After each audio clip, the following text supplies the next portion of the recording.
우리 합주자으로 한 번 더 인사하겠습니다. 사랑합니다. 축복합니다. 네, 감사합니다. 오후에도 귀한 일 많이 나오셔서 감사하고 드립니다. 네, 오늘 좀 특별한 순서라서 오늘 고린도서 4장 1절과 2절의 말씀으로 직분 맡은 자의 사명이라는 제목으로 말씀을 나누도록 하겠습니다. 네, 오늘 본문에 보면요, 1절에 아주 중요한 단어가 나옵니다. 어떤 단어냐면 일꾼이라는 단어입니다. 일꾼. 이 말이 우리나라 말로 일꾼으로 이렇게 번역이 됐잖아요. 적절한 말이 없어서 이렇게 번역이 된 겁니다. 일꾼이란 말이 한글로 일꾼이라 하기에는 약간 이 원래 헬라어의 원래의 뜻을 표현하기에 좀 미흡한 부분이 있습니다. 일꾼이라는 단어가 원래 이렇게 두 개의 단어가 이렇게 모아져서 하나의 단어로 만든 건데요. 하나는 뭐냐 하면 밑에라는 단어입니다. 어디 밑에라는 말과요. 그리고 또 하나의 단어는 뭐냐, 노를 젓는다라는 뜻이 있습니다. 그러니까 어디 밑에서 노를 젓는 사람을 가리켜서 우리나라 말로 번역할 때 일꾼이다 이렇게 이제 번역을 한 거예요.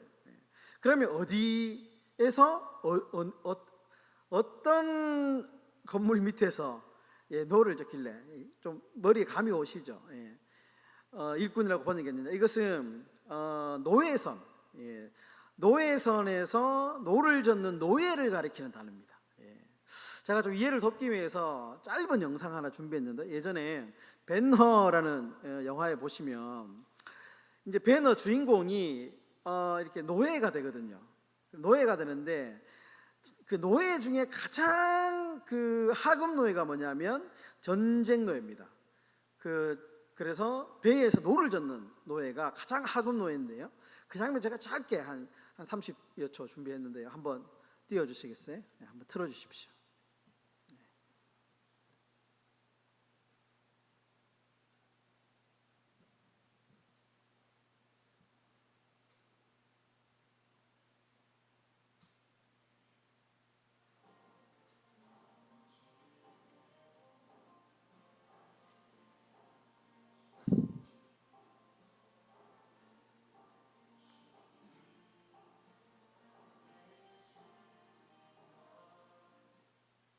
네, 음악하고 동시에 나와가지고 방송사고가 좀 있었는데, 지금 이제 어떤 장면이냐면 이렇게 로마 병사들이 이렇게 쫙 앞에 있죠. 그리고 이제 북을 치는 사람이 있습니다. 북을 치는 사람이. 그러니까 북을 퉁 치면 이 이제 노예들이 앉아서 이렇게 노를 젓는 겁니다. 그 소리에 맞추고서 퉁 이렇게 치는 겁니다. 퉁.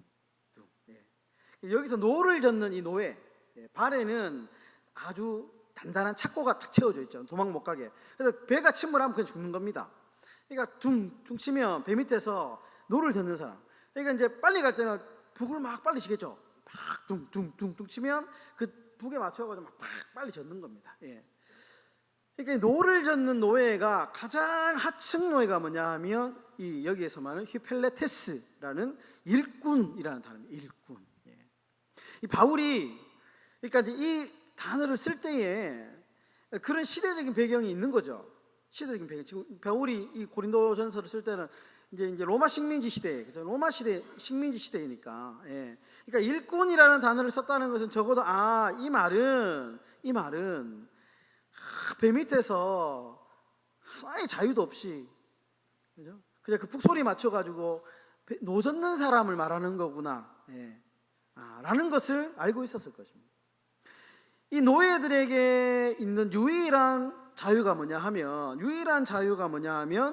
명령에 복종하는 자유밖에 없습니다. 명령에. 그래서 2절에 이제 이어서 이 직분 맡은 자들의 가장 큰 자질을 2절에서는 말하고 있는데, 그것을 가리켜서 충성이다 이렇게 얘기합니다. 그래서 충성이라는 말이 나오는 겁니다. 왜냐하면 이거 외에는 이 노를 젓는 이 노예에게는 필요한 게 없거든요. 필요한 게 생각에 자유가 있습니까? 뭐가 있습니까? 없어요. 그래서 4장 2절에 보시면 맡은 자들에게 구할 것은 충성이니라 이렇게 나옵니다. 그런데 이 충성이라는 말도 좀 아쉬운 번역입니다. 피스토스라는 말인데, 이 말은 믿음이라는 말하고 좀 비슷한 말입니다. 피스티스, 피스토스. 그리고 가장 적절한 단어는 뭐냐 하면, 번역은 뭐냐 하면 우리나라 말로 하면 믿을만하다, 신용이 있다라는 뜻입니다. 여기서 이제 그래서 요즘에 다양한 번역본들이 있잖아요. 번역본들이 있는데 개역 개정에는 충성이라고 되어 있는데요. 다른 이제 뭐 표준 세번역 뭐 이런 데를 보면요, 이 말을 신실함이라고 번역이 되어 있습니다. 신실함. 믿을만하다라는, 신용이 있다라는 뜻입니다. 신용이 있다. 여러분, 일꾼에게 가장 필요한 덕목이 뭐냐? 신용이 있어야 돼요. 신용이. 누구에게 신용이? 하나님에게. 우리 주인은 하나님이니까. 그러니까 하나님이 보실 때에 저 사람 믿을만하다, 이것이 일꾼에게 가장 필요한 일꾼의 덕목이요 자질이다라는 겁니다. 여러분, 스위스 하면 신용과 아주 밀접한 관련이 있습니다. 신용하면 빼놓을 수 없는 나라가 어느 나라? 스위스라는 나라라고 합니다. 여러분, 스위스는 세계 지도에서 정말 작은 나라거든요. 그리고 주변에 열강들이 많아가지고요, 역사를 보면 외세의 침입이 많습니다. 스위스도. 그리고 주변 이 나라의 지형이 험해서 자원이 많이 없습니다. 아주 척박한 환경을 가지고 있는 나라가 스위스입니다. 그런데 이 스위스를 요즘에는 강대국이죠. 강대국입니다. 그런데 스위스를 대표하는 이 말이 뭐냐? 믿을 만한 나라, 신용 있는 나라, 약속을 지키는 나라로 매우 유명하다고 합니다. 이런 스위스의 정신을 대표적으로 잘 보여주는 조각이 하나 있는데요, 루체른의 사자상이라고 하는 조각이라고 합니다. 한번 띄워주세요.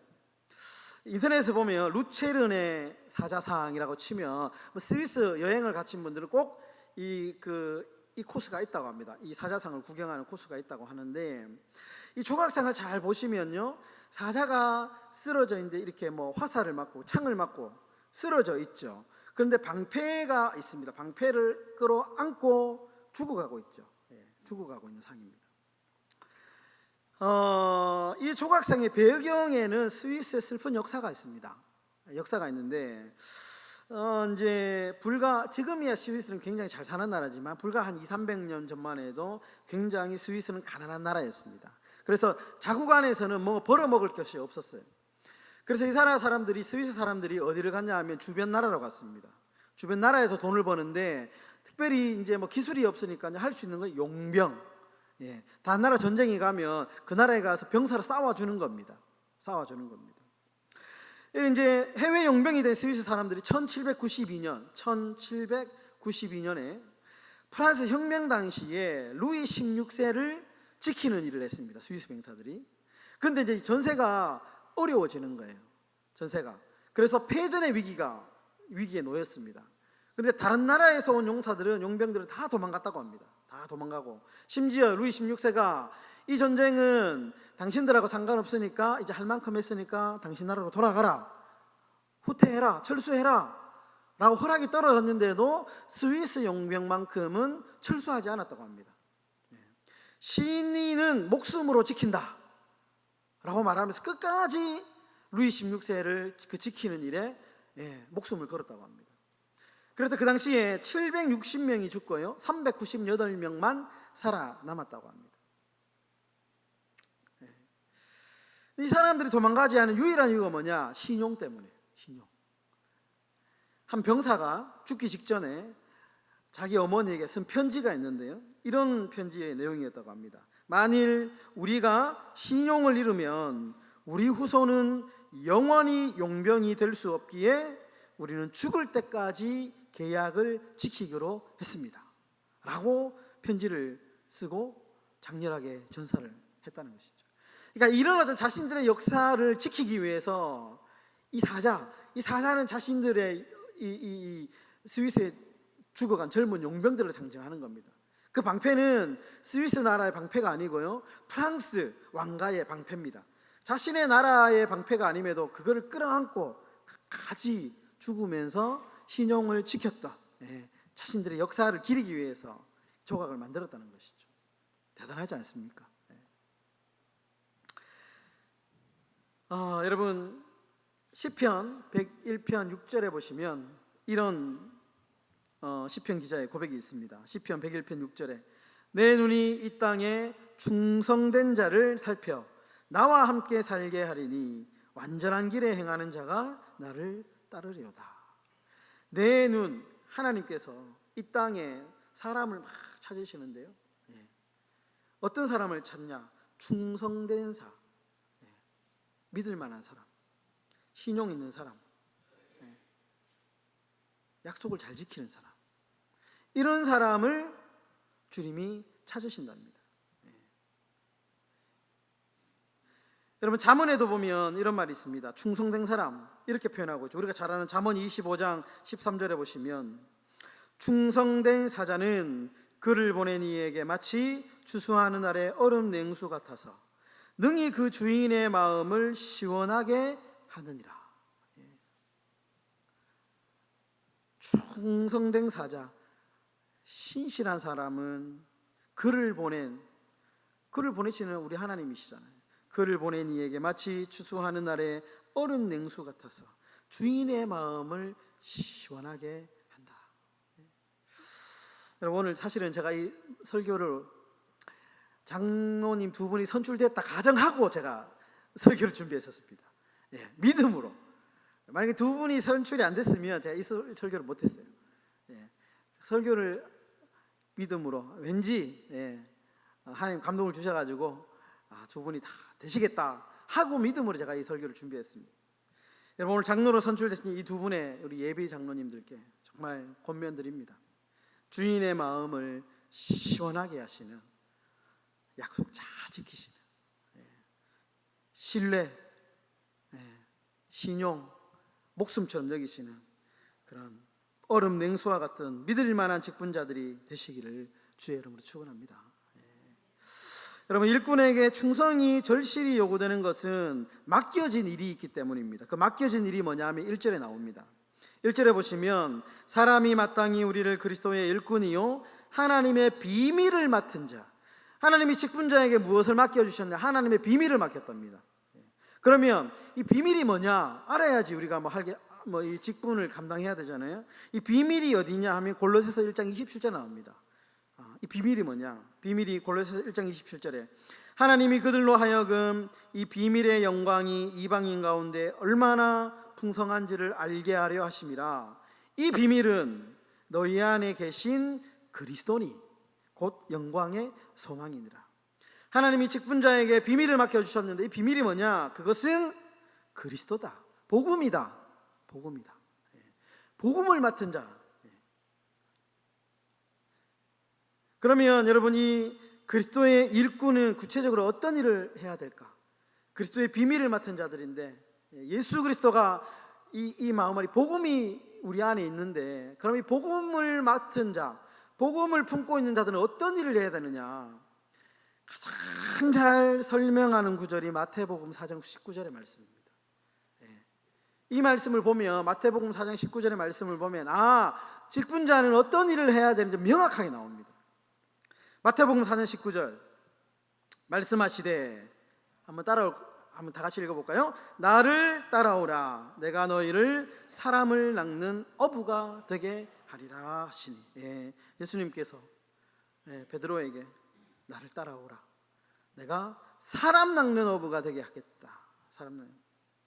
여러분 자동차 영업사원은 자동차 많이 팔면 좋은 일꾼이죠. 칭찬받죠. 보너스 받습니다. 핸드폰 가게 직원은 핸드폰 많이 팔면 보너스 받죠. 좋은 일꾼입니다. 여러분 그리스도의 일꾼은 어떤 일을 잘해야 되느냐 하면 사람을 살리는 일, 사람의 생명을 살리는 일을 잘하면 칭찬받습니다. 이게 직분자의 일입니다. 여러분 직분자들 열심히 다른 일 많이 하시죠. 많이 하시고 그것도 귀한 일입니다. 여러 가지 많은데 그 중에 핵심적인 이 직분자가 해야 될 일이 뭐냐? 사람을 살리는, 사람을 낚는 어부가 되는 것이 직분자의 첫 번째 직무다라는 것입니다. 우리 두 분의 장로님 그리고 우리 세 분의 명예 권사님 하실 일이 뭐냐 하면 생명을 사람 귀하게 여기시고요. 사람 귀하게 여겨야 됩니다. 사람 귀하게 여기시고 사람을 살피시고 힘든 사람들 격려해 주시고 기도해 주시고 사람이 우선인 사람이 좋은 직분입니다. 여러분, 한 영혼을 천하보다 귀하게 여기며 기도하는 그런 사람을 살려내는 일꾼 되시기를 주의 이름으로 축원합니다. 말씀을 정리하겠습니다. 제가 지난번에 언제 한번 이야기했는데요, 맹자의 고자하 15장에 보면 청장강대 임엇이 있냐라는 이 말이 있습니다. 천장 강대 임엇이 있냐.